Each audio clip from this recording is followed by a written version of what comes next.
नमस्कार। आज हम भौतिक भूगोल की प्रकृति और उसके विशेष क्षेत्र के बारे में अध्ययन करेंगे। सबसे पहले हम बात करते हैं कि भूगोल क्या है। भूगोल दो प्रमुख शाखाओं का एक विभाजन है जिसको हम भौतिक और मानव भूगोल के रूप में अध्ययन करते हैं। भौतिक भूगोल की हम बात करें तो भौतिक भूगोल में वो सभी भौतिक तत्व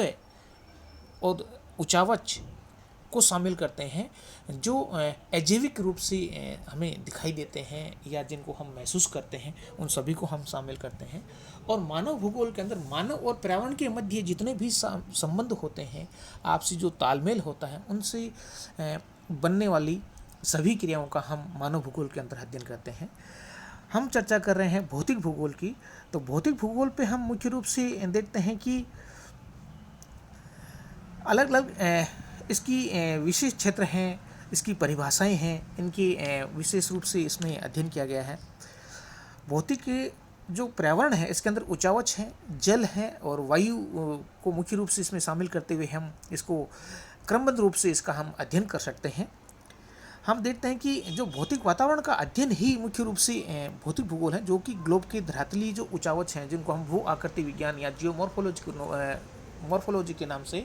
जान सकते हैं। सागर तथा महासागर है जिनको हम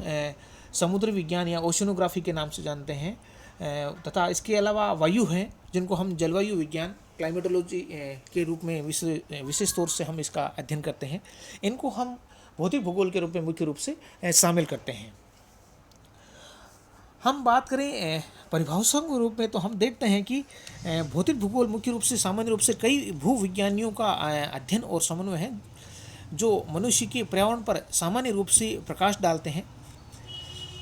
इसके अलावा हम देखते हैं कि ये एक स्पष्ट शाखा न होकर भौतिक भूगोल भूविज्ञान के एक आधारभूत सिद्धांतों का, जिनका संचय है, चयन है, भूतल पर जो स्थानिक रूप से परिवर्तनशील पर्यावरण है, उनके जो प्रभाव होता है, उनकी व्याख्या के लिए मुख्य रूप से किया जाता है और उन सभी का ये आपस में समन्वय होते हैं। मुख्य रूप से जब हम देखते हैं कि सविंद्र सिंह ये कहते हैं कि भौतिक भूगोल पृथ्वी की जो भौतिक पर्यावरण का एक क्रमबद्ध अध्ययन करने वाला विज्ञान है, जिसके अंतर्गत स्थल मंडल, जल मंडल, हिम मंडल, वायुमंडल और जीव मंडल का व्याख्यात्मक विवरण या विवेचन मुख्य रूप से किया जाता है। इस तरह से हम देखते हैं कि भूगोल जो है मुख्य रूप से जो हमारा पर्यावरण है उसमें जो मुख्य रूप से जो स्थलाकृतियाँ हैं, जल हैं, वायुमंडल है, इन सभी का मुख्य रूप से हम इसमें अध्ययन करते हैं। अब मैं बात करता हूँ इसकी जो भौतिक विषय है, क्षेत्र हैं, वो कौन कौन से हैं जिनका हम मुख्य रूप से अध्ययन करते हैं। तो पहले भी मैं चर्चा कर चुका हूँ कि इसकी जो मुख्य जो विशेष क्षेत्र हैं, इसमें हम स्थल मंडल, जल मंडल, हिम मंडल, वायुमंडल और जीव मंडल को भौतिक भूगोल के विशेष क्षेत्र के रूप में हम मुख्य रूप से शामिल करते हैं। हम देखते हैं कि इसका भौतिक भूगोल का जो संबंध है, ये इनका एक समूह ही नहीं है, बल्कि विशेष रूप से मानव के पारस्परिक क्रियाओं के प्रतिरूपों का भी मुख्य रूप से ये अध्ययन करता है कि मानव इनमें किस तरह से अपना निवास बना के रहता है, किस तरह से अपना आपका इनके साथ में संबंध बना के तालमेल बिठाता है, उसका भी हम मुख्य रूप से इसमें हम अध्ययन करते हैं। हम मुख्य रूप से देखते हैं कि भूगोल की जो प्रमुख शाखाओं के रूप में जो प्रावरणिक तत्व हैं, स्थानिक प्रतिरूप हैं, स्थानिक संबंध हैं आदि का हम प्रादेशिक जो परिवेश है उसके रूप में मुख्य रूप से इनका हम अध्ययन करते हैं। फिर हम बात करते हैं कि जो भौतिक भूगोल के जो अध्ययन का मूल केंद्र है वो पृथ्वी पर स्थित जीवमंडल जो लाइफ लेयर होती है उसमें को हम मुख्य रूप से इसमें शामिल करते हैं, जिसमें वायु हैं, स्थल हैं, जल हैं आदि का आवरण भी है। इसके अलावा वनस्पति हैं, प्राणी जगत का जीवन भी मुख्य रूप से इसमें शामिल करते हैं। हम जो देखते हैं मुख्य रूप से जैसे भू आकृतिक जो विज्ञान है, जो सबसे पहले हम इसको चर्चा पे लेना चाहते हैं, क्योंकि हम देखते हैं कि मुख्य रूप से जो भू आकृतिक विज्ञान है ये मुख्य रूप से जो फिजिकली जो उचावच के भाग होते हैं उनको हम मुख्य रूप से इसमें शामिल करते हैं। 3 तरह के उचावच जो होते हैं मुख्य रूप से हम इसमें शामिल करते हैं। प्रथम श्रेणी के उचावच होते हैं, द्वितीय श्रेणी के उचावच होते हैं और तृतीय श्रेणी के जो उचावच होते हैं वो इसमें शामिल हैं। हम देखते हैं कि जो ग्लोब के ऊपर जो स्थल मंडल हैं उनमें जो उचावच हैं उनके निर्माण की प्रक्रम हैं उनके और मानव के अंतर संबंधों का जो मुख्य रूप से जो अध्ययन होता है वो सारा हम भूगोल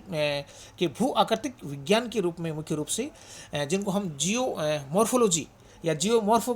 के रूप में इसका वर्णन करते हैं। और ये जियो प्लस मॉर्फी प्लस लोगस 3 मुख्य रूप से शब्दों से मिलकर बना हुआ है। हम देखते हैं कि इसमें जो हम मुख्य रूप से जो अध्ययन करते हैं वो उचावचों का 3 श्रेणियों के रूप में मुख्य रूप से विभाजन या इसका अध्ययन हम शामिल करते हैं। प्रथम श्रेणी के जो उचावच होते हैं उसमें अंतर्गत हम महाद्वीप और महासागरीय जो बेसिन है मुख्य रूप से इनको सम्मिलित करते हैं। इनके वितरण हैं, वर्तमान प्रारूप हैं और उत्पत्ति का मुख्य रूप से इनमें अध्ययन किया जाता है। द्वितीय श्रेणी के उचावचों की मैं बात करूं तो इसके अंतर्गत पृथ्वी की अंतर्जात बल है द्वारा जो उत्पन्न रचनात्मक जो स्थलाकृतियाँ होती हैं, जैसे पर्वत हैं, भ्रंश है, पठार हैं, मैदान हैं, झील है आदि का अध्ययन है मुख्य रूप से इसमें हम शामिल करते हैं। और इन स्थलाकृतियों के अध्ययन के लिए पृथ्वी की जो अंतर्जात बल है तथा उनके जो प्रक्रम के स्वरूप हैं या क्रियाविधि का जो अध्ययन होता है वो मुख्य रूप से इसमें हम शामिल करते हैं। फिर हम बात करते हैं तृतीय श्रेणी के उचावच। तो इसके अंतर्गत बहिर्जात जो प्रक्रम होते हैं, जैसे वायु से उत्पन्न वायुमंडल में उत्पन्न जैसे हम देखते हैं कि जल हैं, सरिता है, सागरीय जल हैं, भूमिगत जल हैं, पवन है, हिमनद है, हिमानिया है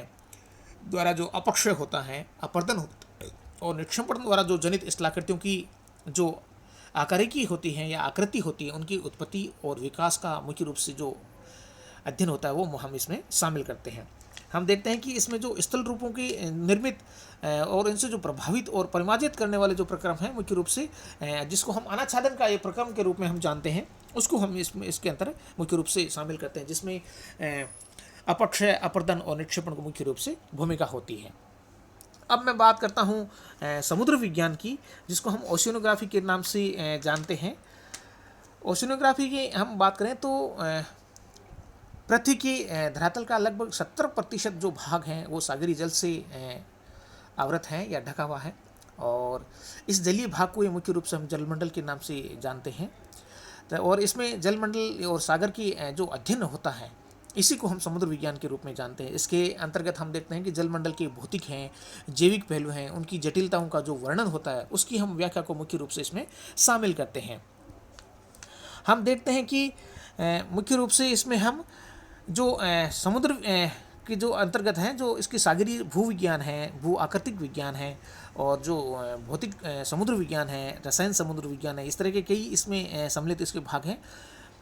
हम जो भूगोल के अंदर मुख्य रूप से या भौतिक रूप में हम इसके देखते हैं तो महासागरीय के जो मुख्य रूप से जो उचावच होते हैं,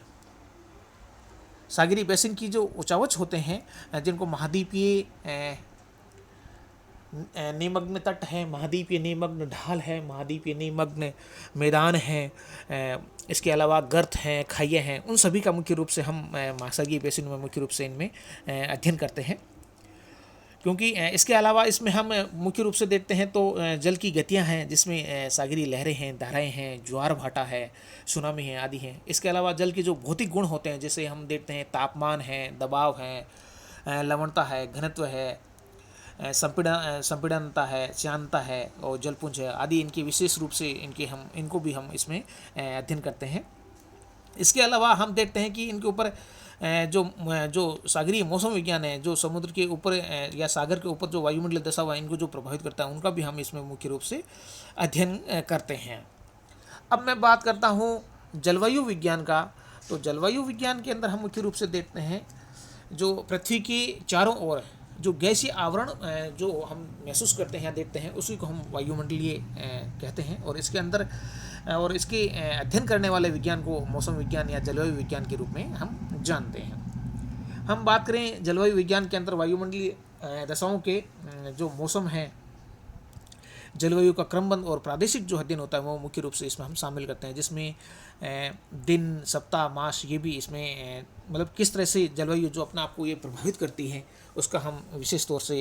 अध्ययन करते हुए इसमें हम शामिल करते हैं। हम देखते हैं कि जो वायुमंडलीय जो दशाएं होती है इनमें हम तापमान है, वायुदाब है, पवन है, आर्द्रता है, वर्षा है, विजिबिलिटी है, दृश्यता आदि की किसी स्थान विशेष में निश्चित समय के अंतर्गत जो अल्पकालिक विभिन्नताएं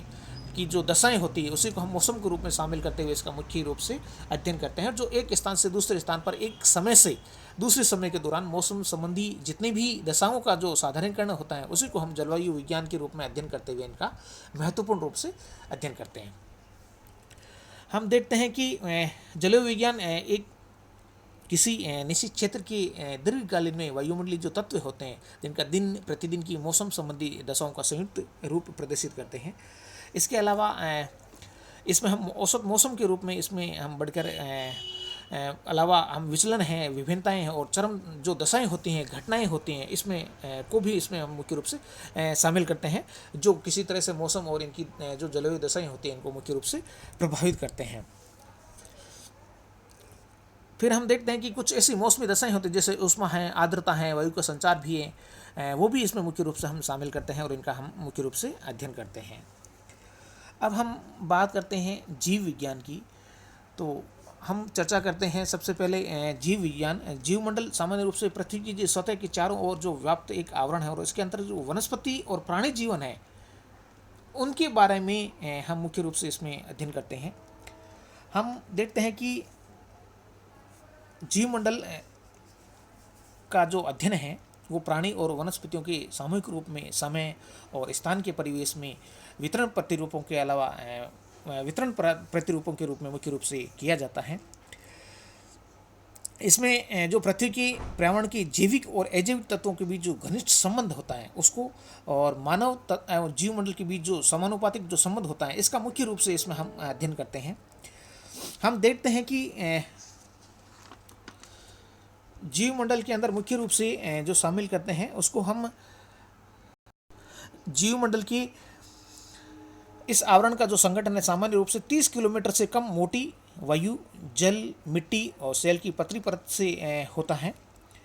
जीवमंडल के जो अध्ययन करने वाले विज्ञान को ही मुख्य रूप से हम जीव भूगोल के रूप में भी जानते हैं, जिसके अंतर्गत हम देखते हैं कि भौतिक पर्यावरण है, मृदा है, प्राणी हैं और वनस्पति का जो अध्ययन है वो मुख्य रूप से इसमें हम शामिल करते हैं, जो मुख्य रूप से मानव को किसी न किसी रूप से इनमें प्रभावित करता है। और इसके जो अन्य भाग हैं जिसमें वनस्पति विज्ञान है, जंतु विज्ञान है, जीव रसायन विज्ञान है का भूगोल के अंतर्गत विभिन्न दृष्टिकोणों से जो अध्ययन है मुख्य रूप से किया जाता है। इसी तरह हम भूगोल के इन मुख्य भागों को देखते हुए हम भौतिक जो भूगोल हैं इनके हम प्रक्रमों को मुख्य रूप से अध्ययन करते हैं जो इसमें मुख्य रूप से शामिल होती हैं। हम देखते हैं कि जो इसका जो मुख्य भाग है जो भौतिक भूगोल है इसमें हम जो 4 इसके मुख्य भाग है जिसके स्थल भाग मंडल भी कहते हैं, जल और हिममंडल, वायु और जीवमंडल हैं, इन भागों का हम मुख्य रूप से अध्ययन करते हुए भौतिक भूगोल की जो प्रकृति है इसका हम मुख्य रूप से अध्ययन करते हैं। धन्यवाद।